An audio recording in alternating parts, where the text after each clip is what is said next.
your eyewitness weather forecast. Welcome back. So Shelby's still cold over there, but you know what? By comparison, like to what it was this weekend, it's not that bad.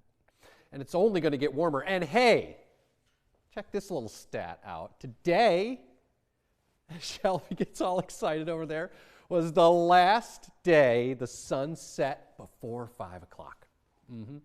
That won't happen again until November. So we're going in the right direction and we're staying in the light longer. And we're only going to stretch out this daylight. You know, we get into the end of the month, we really start to see daylight lengthen.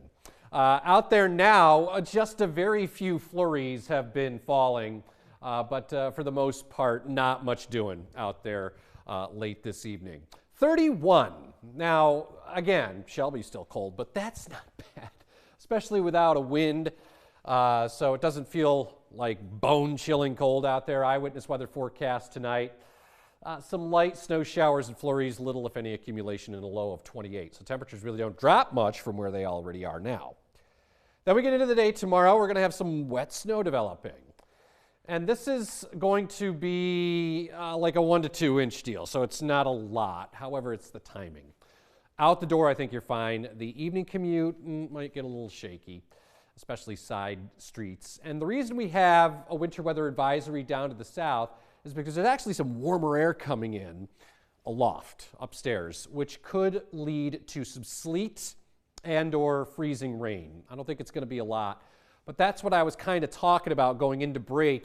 As the warmer air comes in, we see warmer air, molecularly speaking, is lighter, so it has to rise. It rises up and over colder air, and depending on the depth of that cold air, it determines what kind of precipitation falls. And I think tomorrow it's going to be that wet, kind of greasy Crisco snow or sugar snow.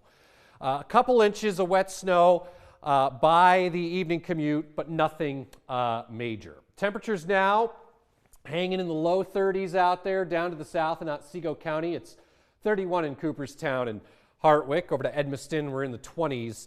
Temperatures really haven't moved all that much up across the North Country. A little bit of light snow falling. This is near Verona and just west of Verona. Also down to the south as we get into Route 20, you know, from Madison through Sangerfield and out towards Brookfield as well. A little bit of light snow there and a few flurries over into southern Herkimer County. But the larger storm system still to the south and west. Look at that slug of moisture right there near St. Louis, heading right for you-know-who. So that's going to arrive through the day tomorrow as wet snow. So watch as we go into the morning. There's 8:30.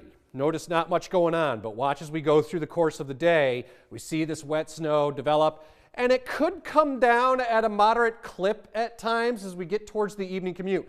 Now, like I said, this is not going to be a lot, but it's because it's falling right when everyone's getting out of work, could cause a little bit of issues.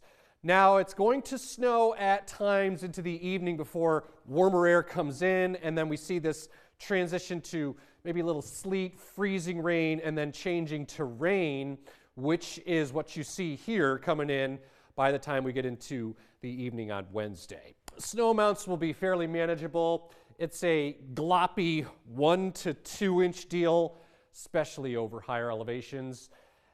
And just 57 more days. That's all you got to wait. 57 more days until spring. And it's going to start to turn a little more like spring around here. So we got a light snow tomorrow. Could get a little greasy for the ride home. And then I think everyone goes to rain because look at these temperatures. Mid-upper 40s to near 50 Friday. Unfortunately, we're not going to be able to enjoy it that much because it's going to be raining at times. Then we start to get a little chillier going into either late in the weekend or early next week. All right, sounds good. Thanks, Craig. Still to come on Eyewitness News. First at 10, I'll bring you a look at local sports. That's coming up next after the break.